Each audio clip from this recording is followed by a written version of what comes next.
আর চাঁপাইনবাবগঞ্জ জেলার বিবাহের শুরু থেকে না শেষ পর্যন্ত একটা কাজও জায়েজ নয়, সব হারাম। একটা কাজও জায়েজ নয়, সব হারাম। একটা প্রমাণ করেন দেখি। 10 জন মিলে বউটাকে, বেটি ছেলেটাকে দেখতে গেছেন, এটা প্রমাণ করেন দেখি। বউটাকে কি কিছু টাকা দিয়ে আসলেন বেটি ছেলেটাকে, এটা প্রমাণ করেন দেখি। বায়না করলেন, সবাই মিলে তাকে দেখলেন, টাকা গুনতে দিলেন, এটা প্রমাণ করেন দেখি। সবাই মিলে বিবাহ ঘেরলেন, 1 গিলাসে দিলেন শরবত আর 1 গিলাসে লবণ, এটা প্রমাণ করে দেখি। ধোঁকাবাজ, তুমি তো প্রতারক, এই কাজ করো কেন? ধর্ম এরকম। মাঝা খরচ কেন দিতে হবে? ডুলি বিবি যেতে হবে কেন? আমি তো বলেছি ডুলি বিবি শব্দ পেশাব করে দাও। 20 বছর পরে এমন ভাবে মানুষ ডুলি বিবি শব্দ ভুলে যাবে। কেউ যদি বলে ডুলি বিবি, তো আর একজন বলবে কি রে ডুলি বিবি কি জিনিস, মানে এমন ভাবে ভুলে যেতে হবে। ডুলি বিবি মহিলাতে যাওয়া বহুদূরের কথা। থোবড়া, থোবড়া শব্দ চিরদিনের জন্য ভুলে যেতে হবে। বরং তার ক্ষীর কাছে আমাটা চিরদিনের জন্য ভুলে যেতে হবে। আমার জানা অনুপাতে একটাও জায়েজ না।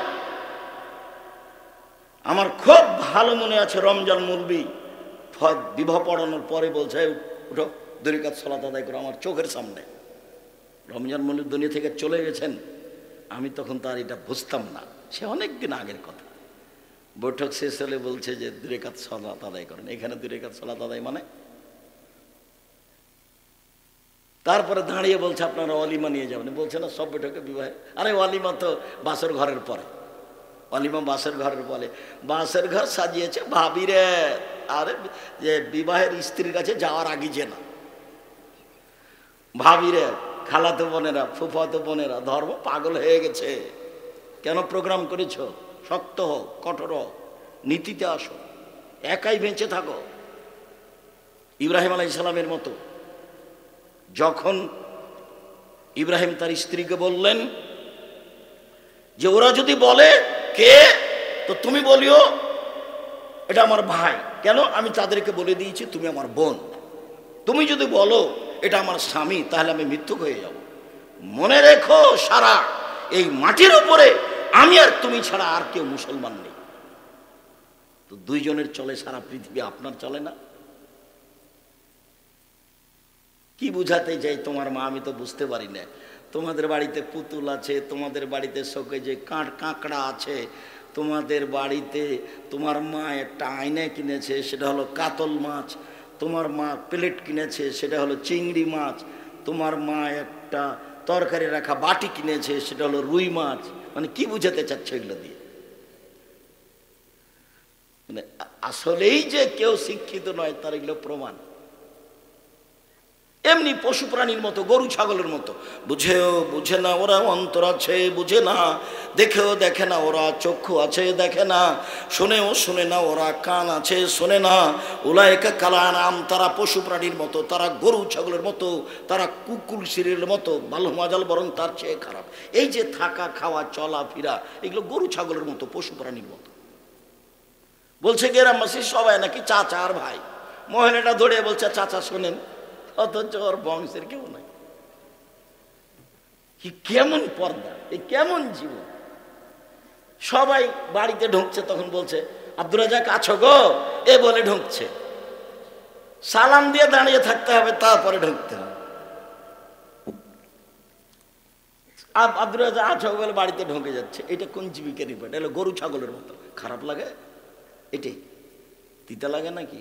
এটাই কথা। গরু ছাগলের মতো, পশু প্রাণীর মতো, কুকুর শ্রীগলের মতো এই জীবন ত্যাগ করতে হবে। বাউল হিসাব বলছিলাম, একজন মানুষের মৃত্যু খাওয়ার জন্য যথেষ্ট শরীয়তের কোনো কথা তদন্ত না করে বলবে পৃথিবীর মানুষ আমার একটা কথা বলা থাকলে অন্যকে বলো, আমার একটা কথা জানা থাকলে অন্যকে বলো, বনী ইসরাইলের কাহিনী ঠিক জানা থাকলে বলো।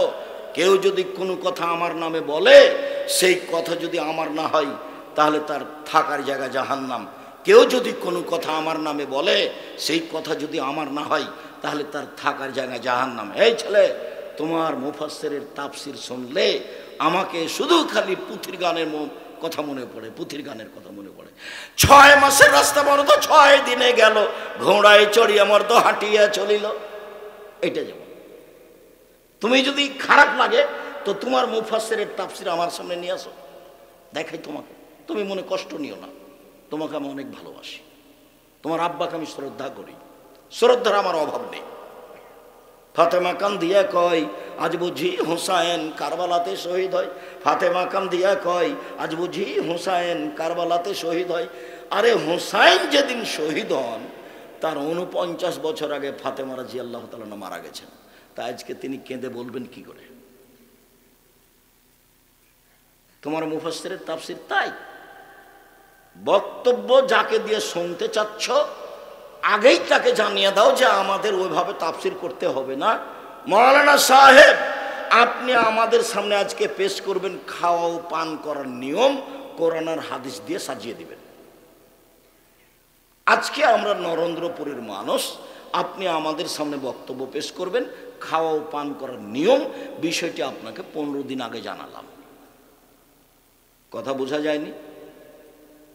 উনি এখন ওইভাবে দেখে আসবেন, তারপরে খাওয়া ও পান করার নিয়ম কোরআন এবং হাদিস দিয়ে সাজাবে। মোহাম্মদ বলতে পারো ওপরে কি নিয়ে হইচই হচ্ছে? আল্লাহ নবী বলেন নাম, জি হ্যাঁ আমি বলতে পারি ওপরে কি নিয়ে হইচই হচ্ছে। ফিল কাফারাত, আদমের ছেলেমেয়ের পাপ কিসে মিটে যাবে এই নিয়ে হইচই হচ্ছে। বলুন তো দেখি কিসে পাপ মিটে যায়? এক, ইসবাগুল ওযু, ভালো করে ওযু করলে পাপ মিটে যায়। দুই, ওয়াল মাকসু ফিল মাসাজিদ বাদা সালাওয়াত, সালাতের পরে মসজিদে বসে বসে তাসবিহ তাহলিল জিকির আজকার করলে পাপ মিটে যায়। ও আকদাম মাশি আলাল আকদাম ইলাল মাসাজিদ, পায়ে হেঁটে মসজিদে গেলে পাপ মিটে যায়। এক, ভালো করে ওযু করলে পাপ মিটে যায়। দুই, পায়ে হেঁটে মসজিদে গেলে পাপ মিটে যায়। তিন, সালাতের পরে মসজিদে বসে বসে তাসবিহ তাহলিল করলে পাপ মিটে যায়। এই হাদিসটা শেষ করিনি, তারপরে আগাচ্ছি। এখন আল্লাহ রাসূল তার পরের বাক্যে বলছেন মান ফালা হাজা আশা বে খায়রিন ও মাতা বে খায়রিন, এমনটা যে করলো তার মরে যাওয়া ভালো, তার বেঁচে থাকা ভালো। এমনটা যে করলো তার মরে যাওয়া ভালো, বেঁচে থাকা ভালো। এমনটা যে করলো তার মরে যাওয়া ভালো, বেঁচে থাকা ভালো, মানে খুব ভালো। এরপর আল্লাহ রাসূল বলছেন ওয়াকানা মিন খাতিয়াতিহি কায়াউমিন ওয়ালাদাত উম্মুহু, এবার লোকটা হয়ে গেছে সেই দিনের মতো যেদিন তার মা তাকে জন্ম দিয়েছে। এবার লোকটা হয়ে গেছে সেই দিনের মতো যেদিন তার মা তাকে জন্ম দিয়েছে, মানে নিষ্পাপ হয়ে গেছে। ওযু করে মানুষটা নিষ্পাপ হয়ে গেছে। নিষ্পাপ হয়ে যায় তার আরো দুটা কথা বলি। একটা হলো এই যে কেউ যদি হজ করে আর যদি হজ কবুল হয়ে যায় তাহলে লোকটা হয়ে যায় সেদিনের মতো যেদিন তার মা তাকে জন্ম দিয়েছে, নিষ্পাপ হয়ে যায়। আর একটা, কারো যদি অসুখ হয়, সে যদি অসুখ অবস্থায় বলে, অসুস্থ অবস্থায় বলে আলহামদুলিল্লাহ, তাহলে লোকটা হয়ে যায় সেদিনের মতো যেদিন তার মা তাকে জন্ম দিয়েছে, নিষ্পাপ হয়ে যায়।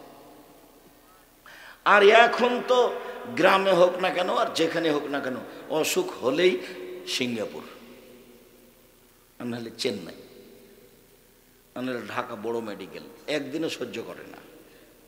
আল্লাহর নবী বলছেন মানুষের যদি গায়ে জ্বর হয় তো জ্বরের কারণে তার পাপ ঝরে যায়, ওই কামারের হাপরে স্বর্ণ চাঁদি লোহা দিলে ওর গায়ে যেসব ময়লা আছে কামারের হাপরে ওইটা দিলে যখন ওইটা লোহা লাল হয়ে যায়, স্বর্ণটা লাল হয়ে যায়, তখন ওর গায়ে যেগুলো ময়লা আছে সেগুলো কি হয়? সব ঝরে যায়। আল্লাহ নবী বলছেন এইভাবে ওই ময়লা যেমন ঝরে যায়, কারো জ্বর হলে অসুখ হলে পাপ তেমন ঝরে যায়। তো সিঙ্গাপুর যাচ্ছে কেন? একটু দেরি করে না কেন? শুনুন, এখানে আর একটা কথা বলিনি, আবার ফিরে চলে যাই। অজু ভালো করে করেন, আজকে বিবরণ দেওয়ার সুযোগ নেই, তবে ইউটিউবে পাওয়া যাবে জুমার খুতবা আব্দুর রাজ্জাক বিন ইউসুফ, বিস্তারিত সময়ে সময়ে অজুর বিবরণ দেওয়া আছে। এমনিতে আমাদের মিরপুর যে দাওয়া সেন্টার নিয়মিত জুমার খুতবা চলছে, আমি প্রতি জুমায় ইনশাল্লাহ সেখানে উপস্থিত থাকব। বহির্বিশ্বে না গেলে, যখন বহির্বিশ্বে যাব তখন তো আর থাকবো না, না গেলে সর্বদা ওখানে জুমার খুতবা চলবে, বিষয়ভিত্তিক আছে। কোনো সময় ঢাকা গেলে আপনি মিরপুর পল্লবী 12-তে গিয়ে দেখবেন যে দাওয়া সেন্টার খুব সহজেই পেয়ে যাবেন খুঁজে, ওখানে জুমায় উপস্থিত থাকবেন, বিষয়ভিত্তিক কথা হবে। বলছিলাম এখন আপনি সুন্দর করে ওযু করার পরে আপনি যদি বলেন আশহাদু আল্লা ইলাহা ইল্লাল্লাহু ওয়াহদাহু লা শারীকা লাহু ওয়া আশহাদু আন্না মুহাম্মাদান আবদুহু ওয়া রাসূলুহু, তাহলে আপনার জন্য জান্নাতের সব দরজা খুলে গেছে, যেটা দিয়ে ইচ্ছা ঢোকেন। তবে আল্লাহুম্মা জাল্লি মিনাত তাওমিন ওয়া জাল্লি মিনাল মুতাতাহিরিন, এই দোয়া পড়লে নেকি হবে, জান্নাতের দরজা খুলে যাবে না। মনে থাকলো না কথাটা? ওযুর পরে যদি বলেন আশহাদু আল্লা ইলাহা ইল্লাল্লাহু ওয়াহদাহু লা শারীকা লাহু ওয়া আশহাদু আন্না মুহাম্মাদান আবদুহু ওয়া রাসূলুহু, তাহলে আপনার জন্য জান্নাতের 8টা দরজা কি হয়েছে? খুলে গেছে। যান, যেটা দিয়ে যাবেন যান। আরেকটা কথা এখানে মনে পড়ছে, মহিলাদের জন্য আরেকটা কাজে জান্নাতের সব দরজা খুলে দেওয়া হয়, সেটা আপনাদের আমাদের কোনো সুযোগ নেই, সেটা শুধু মহিলাদের জন্য। রাসূল সাল্লাল্লাহু আলাইহি ওয়াসাল্লাম বলছেন যে মহিলারা যদি 4টা কাজ করতে পারে তাহলে তাদের জন্য জান্নাতের সব দরজা খুলে দেওয়া হয়। 1, 5 ওয়াক্ত সালাত, 2, রমজানের সিয়াম রোজা, 3, স্বামীকে মেনে চলা, তিতা লাগলে মিঠা লাগলেও, 4, জেনায় লিপ্ত না হওয়া। এই 4টা কাজ যদি মহিলারা করে, জেনা থেকে বেঁচে থাকে, স্বামীকে মেনে চলে, সিয়াম পালন করে, 5 ওয়াক্ত সালাত আদায় করে, ওর জন্য জান্নাতের সব দরজা খুলে গেছে। আমরা এরকম 4টা কাজ করলে আমাদের জন্য জান্নাতের সব দরজা খুলে যাবে, এই কথা মুহাম্মদ সাল্লাল্লাহু আলাইহি সাল্লাম বলেননি। স্বামীকে মেনেই চলতে হবে। উপস্থিত বৈঠকের দিনী মুসলিম ভাই বোন, এই ছেলে প্রস্তুত হও, ঘুমিয়ে গেলে নাকি? আপনারা যারা আছেন একটু খেয়াল করেন। উপস্থিত বৈঠকের দিনী মুসলিম বোন একটু শোনেন। এই মেয়ে, কথা বলছো কেন? শতবার বলা আছে যে তোমার গায়ের উপর দিয়ে যদি আরেকজন চলে যায় তবুও তুমি মুখ খুলবা না। সাংসারিক জীবনে 2টা কাজ করবেন না, আপনিও নয় আপনার স্ত্রীও নয়। 1, অভিমান করবেন না। অভিমান, অভিমান কি? ওহ, আমি চাচ্ছিলাম তুমি একটু আমার মাথাটা টিপা দিবা, অভিমান। ওহ, আমি চাচ্ছিলাম তুমি একটু পা দুটা টিপা দিবা, ওহ আমি চাচ্ছিলাম তুমি একটু পানি গরম করে দিবা, এর নাম অভিমান। তো স্ত্রী কি অভিমান করতে পারে? আমি চাচ্ছিলাম তুমি এই ঈদে আমাকে একটা দামি শাড়ি কিনে দিবা, এর নাম অভিমান। তো অভিমান যদি পূর্ণ না হয় তখন শয়তান মহিলাটাকে বলে, তোকে কোনোদিন শাড়ি কিনে দেয়নি? তুই বল যে কোনোদিনই তো দেওনি।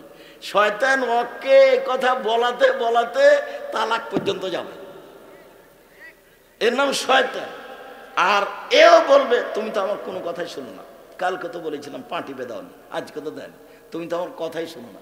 মানে যতক্ষণ পর্যন্ত শয়তান তাকে বউ তালাক না দেওয়া ততক্ষণ পর্যন্ত পিছু থেকে ছাড়বে না। অভিমান নেই।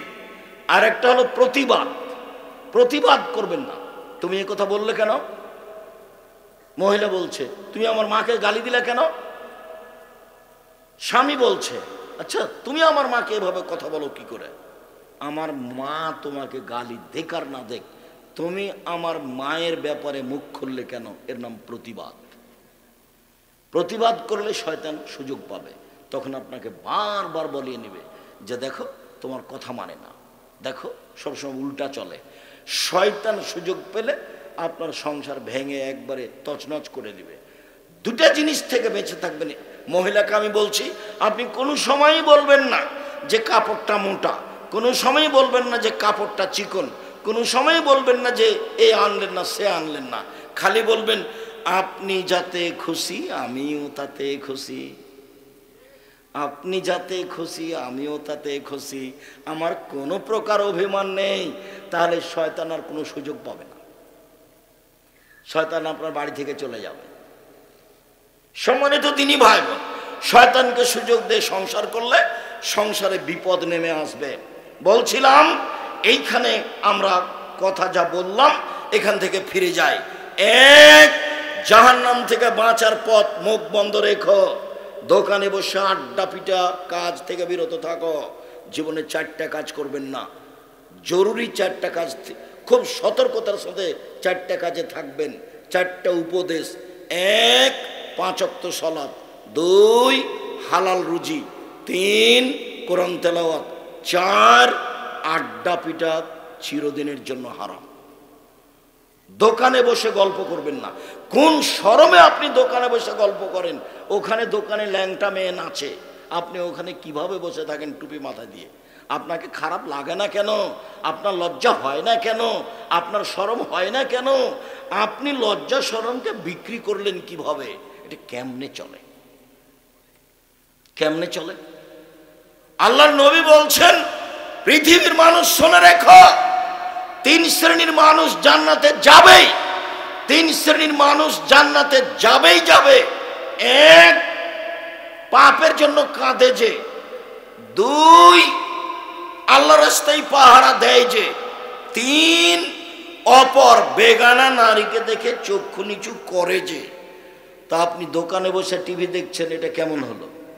তাহাজ্জুদ পড়েন নাকি? আর এই ছেলে, তোমার মোবাইলে ল্যাংটা মেয়ে নাচে, তুমি চক্ষু ঠান্ডা করো, কলিজা ঠান্ডা করো, মন ঠান্ডা করো।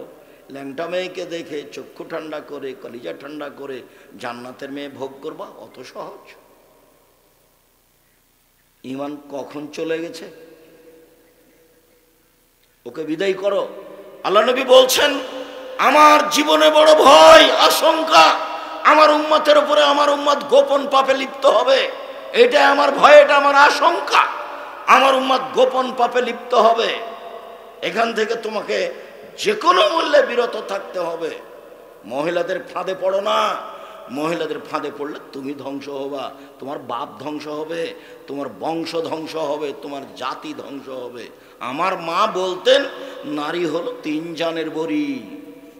নারী হলো 3 জানের বড়ি। নারীকে তুমি চিনতে পারোনি কি জিনিস, তুমি ওকে চিনতে পারোনি, তোমাকে ধ্বংস করেই ছাড়বে।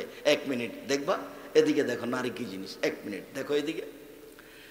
জুলাইখা সব দরজাগুলি বন্ধ করে দিল নিজে হাতে। জুলাইখা সব দরজা বন্ধ করে বলল, হাই তালাক, এইসব তুমি আমার সাথে জেনায় লিপ্ত হও। এইসব পেয়েছিলেন দাদির চেহারা, দাদির। ইউসুফ আলাইহিস সালামের দাদি 1 স্তর উপরে গিয়ে, ইউসুফ আলাইহিস সালামের দাদি হচ্ছেন সারা। সারা পৃথিবীতে সবচেয়ে সুন্দরী মহিলা ছিলেন ইব্রাহিম আলাইহিস সালামের স্ত্রী সারা।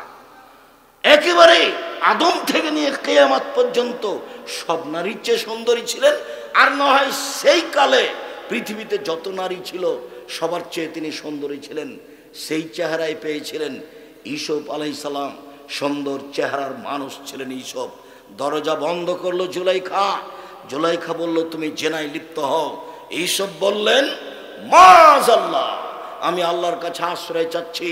বলো কো তুমি, ইন্নাহু আহসানা মাসওয়ায়া, তোমার স্বামী আমার মালিক, তিনি আমাকে ভালো থাকতে দিয়েছেন, ভালো খেতে দিয়েছেন।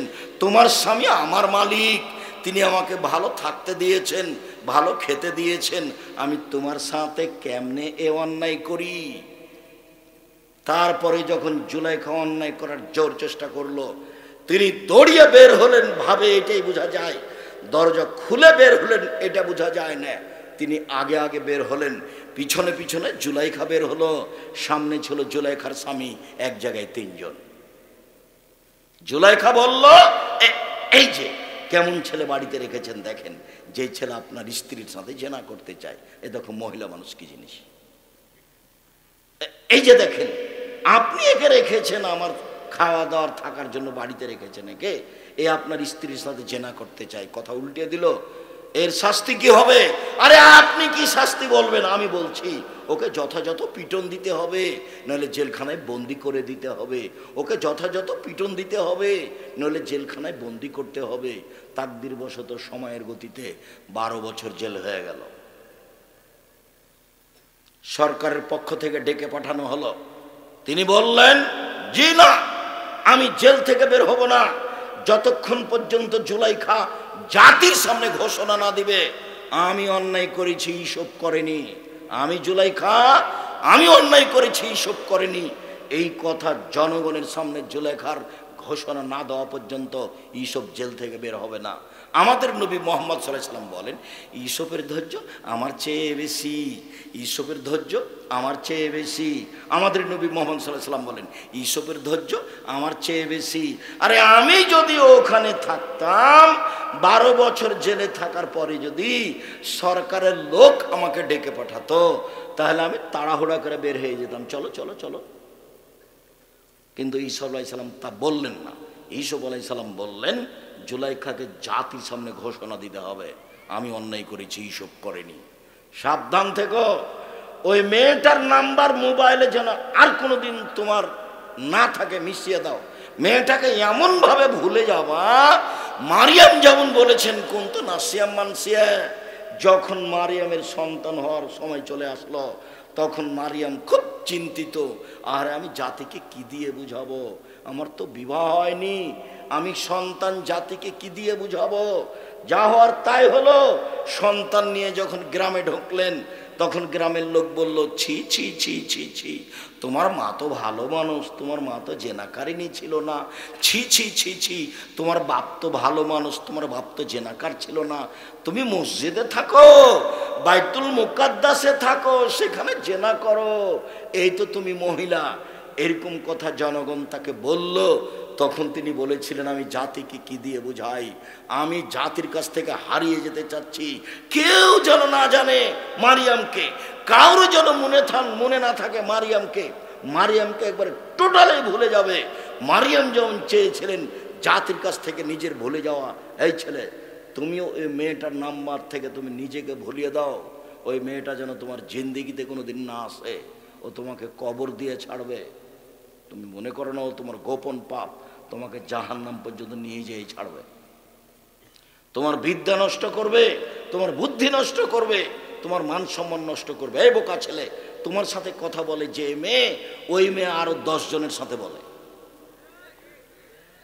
ওই বোকা মেয়েরও জানা দরকার যে আমার সাথে যে ছেলে কথা বলে, সেই ছেলে আরো 10 জন মেয়ের সাথে কথা বলে। সতর্ক থাকা উচিত। বলছিলাম, মুখ বন্ধ করো, জাহান্নাম থেকে বেঁচে যাবা। 2, ওয়ালিয়াসা বাইত, জরুরি প্রয়োজন ছাড়া বাড়ির বাইরে যাবেন না। নিজেকে বাঁচান জাহান্নাম থেকে। লম্বা আলোচনা নয়, অল্পতে শেষ করে দেবো, আপনি চিন্তা করবেন না। নিজেকে জাহান্নাম থেকে বাঁচান। 1, মুখ বন্ধ রাখেন। 2, জরুরি প্রয়োজন ছাড়া বাড়ির বাইরে যাবেন না, জাহান্নাম থেকে বেঁচে যাবেন। 3, পাপের জন্য কাঁদুন, জাহান্নাম থেকে বেঁচে যাবেন। আল্লাহর নবী বলেন, লা ইয়ালিজার রাজুলু বাকা মিন খাসিয়াতিল্লাহ হাত্তা ইয়ালিজাল লাবানো। আল্লাহর ভয়ে কাঁদে যে তার জাহান্নামে যাওয়া ওইরকমই অসম্ভব।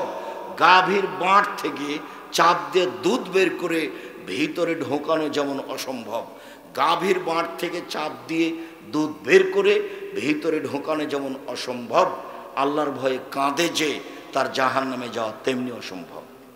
এই 3টা কাজেই জাহান্নাম থেকে বেঁচে যাবেন। পরিবারকে জাহান্নাম থেকে বাঁচানোর 1 নম্বর পথ, এই ছেলে থামো, আমি একেবারে কাছাকাছি চলে এসেছি। জাহান্নাম থেকে পরিবারকে 1 নম্বর কাজ বাঁচানো, শিক্ষা দেওয়া।